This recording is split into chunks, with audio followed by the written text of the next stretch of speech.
balance. Okay, there's more cameras here than there are stations. Who's here that I've never seen before? No? No, sorry. Is everybody ready? Should we move this a little bit? Best view for you from there? No, that's good. Sure. Okay. Well, good afternoon, everybody. A lot of you have been calling wanting to get some more information on the Memorial City incident that occurred on Sunday, August 11th. And today we obviously released a picture of a person of interest. Today we actually want to go over a video where you see the primary person of interest who's in a green shirt and another male individual who is believed to be associated with his individual, and we'd like the public's help in catching them. First and foremost, we're grateful that there were no serious injuries as a result of this individual conducting himself the way he did on Sunday. The only injuries we're aware of, or the two primary ones we're aware of, is a mother and 16 or 17-year-old son that tripped. And whose phone was that? Houston, you're on probation. Is that you? All right. He was blaming the photog's blaming the reporter. That's just not right. I'm sorry, man. That's the best you can do right there. He's rolling over. Anyway, so what we're going to ask the public, we need the public's help to catch this person. But before I go into the actual incident, realize that doing these things are going to be taken very seriously. When you cause a panic, like the old saying, the First Amendment does not allow you to yell fire in the theater. Well, it doesn't allow you to do things that causes a panic and people stampeding out of a very busy area. And God forbid somebody dies, you'd be criminally liable for that death. And so first and foremost, our message is don't try this. Don't do this, because we are going to investigate to the full extent of the law, and then we're going to do our very best to get charges up to and including felony making a terroristic threat. So that's a felony, and that's what we're going to try to do in this case if appropriate. Since we released a video, released a surveillance photo of the person of interest, since we've had a lot of tips coming in to the department via our partners at Crime Stoppers, we are aggressively following up on each and every one of those tips. This morning, again, we tweeted out this surveillance video clip of the person of interest in the green shirt, and again, another male wearing a gray shirt who has been seen with them, who had been seen with him, that you'll see right behind me. And now I'll take a minute to. So you know what that guy running tells me? He knows he's up to no good, okay? We'd really like the community's help to identify both of these individuals. These individuals, especially one in the green shirt, we need the people that were in the food court that were there when it happened to please come forward. Let us know exactly what you witnessed, exactly what was said, exactly what was yelled, because we need you, and it takes a community to hold people accountable. We all have to come together. We don't need you on Facebook talking about it. We need you to contact the police department and let us have the opportunity to interview you so we can retrace, retrack, and recreate what happened here, and obviously seek the appropriate charges. Again, we're very fortunate that nothing happened. But again, if you're in the food court that day when this happened, and saw or heard this person, saw or heard what they said or did, please, please, please come forward. You can actually provide information anonymously through Crime Stoppers here in Houston. So again, today's message is we need to identify these two. If you were there in the food court, please come forward, even if you do it through Crime Stoppers. And lastly, if you're thinking about doing something like this, don't. Because if you set into motion a chain of events that leads to the serious injury or death of another individual, you're going to be held liable for that serious injury and death of an individual. And so you're truly playing with fire, you're playing with your freedom, putting your freedom at risk, but more importantly than anything else, you're putting lives of our fellow Houstonians at risk. And you all know that within 2 hours that day, an hour later, we got a call of a potential active shooting investigation incident at the Walmart, at a Walmart in the city, which turned out to not be accurate as well. Somebody's coming in there. And so with that, we'll open it up to questions. Chief, when it comes to the actual incident that took place, him supposedly jumping on the table, will you all be releasing that video? Do you even have that video? I don't think we have video of that actual piece of it, but the videos that have released are the videos that we need people to identify the man in the green, young man in the green. Somebody knows this guy. Somebody's seen this guy. This guy's probably talking. And to message to him, it'll be a lot better for you if you just come forward. If you're that person that we're looking for, you know, that's one of the things that judges and juries look at is, are you owning it? Are you coming forward? Or are you making the police department find you? We're going to find him. Somebody's going to know this guy. You know, reward money goes up, I guarantee you somebody will talk. And what type of charges is he facing? Potentially felony making a terrorist threat. So until we finish the investigation, we won't know what the final charges will be, but that's the potential at this point. Is there video of these two guys somewhere else? Like, do you know that they were together, or were they just, you know, where they walked? Yes, they believe that they're tied to each other. So investigators need help identifying them both. Chief, just talk about the climate. Obviously, people are on edge given what's happened in the past month. Obviously, you know, I spoke with a mother who said her daughter called her crying. They were thinking the worst thing imaginable. Yeah. So just talk in regards to just how people are thinking, what you're hearing as an officer. Well, I think that when you start seeing active shooters indiscriminately killing people at festivals in Gilroy, you know, at Walmarts in El Paso, in an entertainment district in Dayton, and then we can start backing it up to churches and schools, high schools, elementary schools, places of employment. It just goes on down the line. Nerves right now are really fray, and American people, their nerves are frayed right now, and this is not the time to try to create the chaos that this individual created at the Memorial City Mall, because A, people are on edge, B, nerves are frayed, and C, the potential for serious bodily injury or death during a stampede is real. It's real, and it's foreseeable. And I would argue that if somebody does this and somebody gets killed, that we're going to probably try to do our very best to charge that person with murder.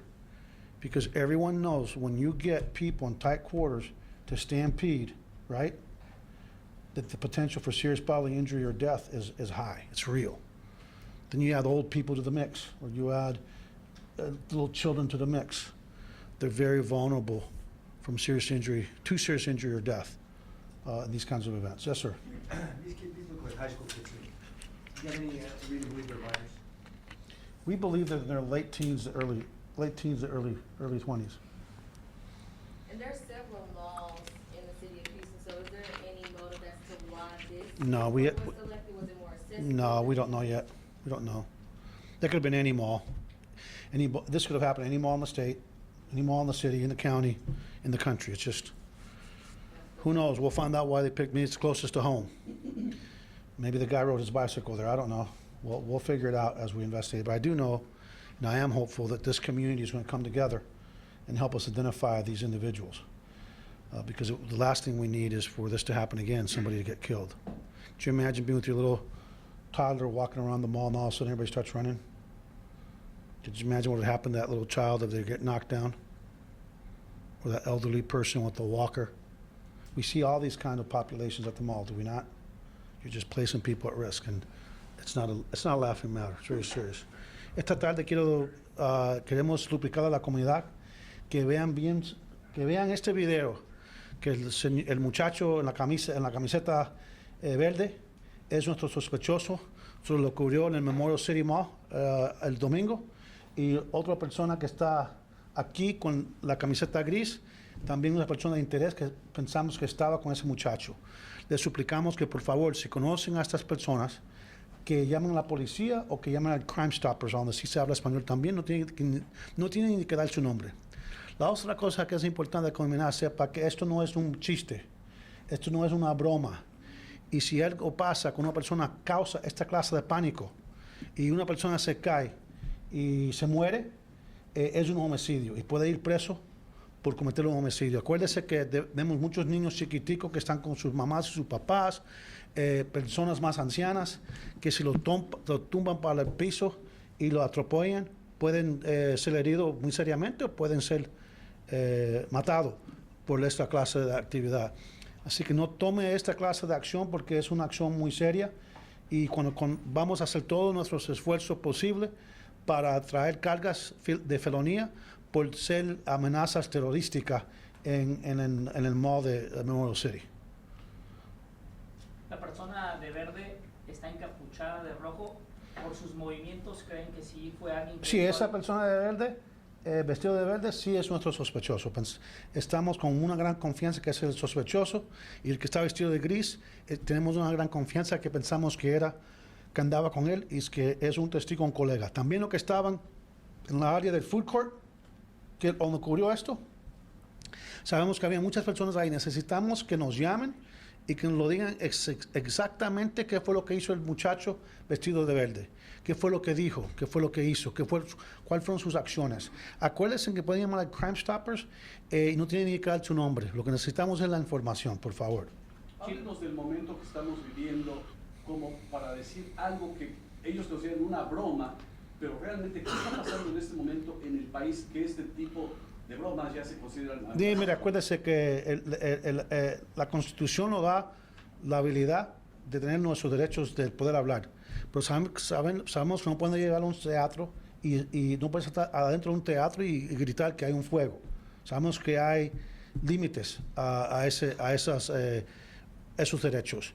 Pero en esta época, cuando estamos con personas atacando en los Walmarts, en las áreas de fiesta, en festivales, en las escuelas, en las tiendas. Sabemos que la comunidad americana aquí en los Estados Unidos están con mucho temor y cualquier cosa esto va a ocurrir. No podemos en esta época, ninguna época deben estar bromeando así porque es un crimen muy, muy serio. Para empezar, la carga puede ser siendo amenaza terrorística, que puede ser una felonía, y si por alguna razón alguien muere, va a ir por los homicidios. Los cargas van a ser los homicidios y van a ir por la prisión por muchos años. Y cada vez que esto pasa con los bebecitos que están caminando con sus papás, acuérdese, si tumbas a ese niño y una persona como de mi edad, de mi peso, 250 libras, le cae arriba sin querer a ese niño, puede morir bien fácil. Así que necesitamos la comunidad y necesitamos que entiendan que esto no es una broma y nada para estar con chistes. Anything else? Could you play that video a couple of times and kind of explain what it is we're looking at? Sure, what you're looking at, From the top, I think it's two clips you have. The second clip is him running. Okay, There's a- what's the first clip and then play the second clip? that's the first clip with him with the guy in the gray, the guy in the green and the guy in the gray, they appear to be together. And this is him afterwards with his hat. And to me, when you run after you act a fool, create this panic, you're kind of showing a consciousness of guilt. There's a reason he's running away. He knew what he did, he knew what he was intending, and he got what he was intended, which is create panic. And he covered his head a little bit too late. We already have him on video. So you have the primary suspect in the green, and the person right by him is a person of interest we'd like to talk to as well. But the most important piece as well is that people that were at the food court and heard and saw everything that really happened, exactly what happened. Don't go on Facebook and talk about it. Call the Houston Police Department or Crime Stoppers anonymously. And just real quick, when it comes to this technicalities, you're still calling the guy in the green person of interest, not a suspect? Oh, no, he's a suspect. Okay, he is a suspect. Yeah. But the other guy? The other guy is a person of interest. Con respecto a las redes sociales, dio la casualidad que esto se dio después de que empezó a circular el mensaje en redes sociales de que iba a pasar algo en Katie Mills. ¿Cree que tenga algo que ver que a veces los adolescentes vean este tipo de mensajes Sí. y solo por el hecho de decir, bueno, que algo va a pasar, lo hagan? Claro que sí, eso pues sí puede ser algo que está ocurriendo. Por eso siempre digo a los papás, tienen que prestar atención a lo que están haciendo sus hijos en todas las áreas sociales, en su teléfono, en su computadora, porque los jóvenes últimamente están haciendo cosas, hablando muchas cosas que no deben estar hablando. Las amenazas, tratando de coger a otros niños que vayan a hacer cosas estúpidas que pueden afectarlo por el resto de su vida. Pero para mí empiezan con los papás. Siempre decimos a los papás y las mamás que tengan la computadora, cuando tus hijos están en la computadora, que está en una área, usted puede ver al tanto qué es lo que están haciendo. Igual con los teléfonos.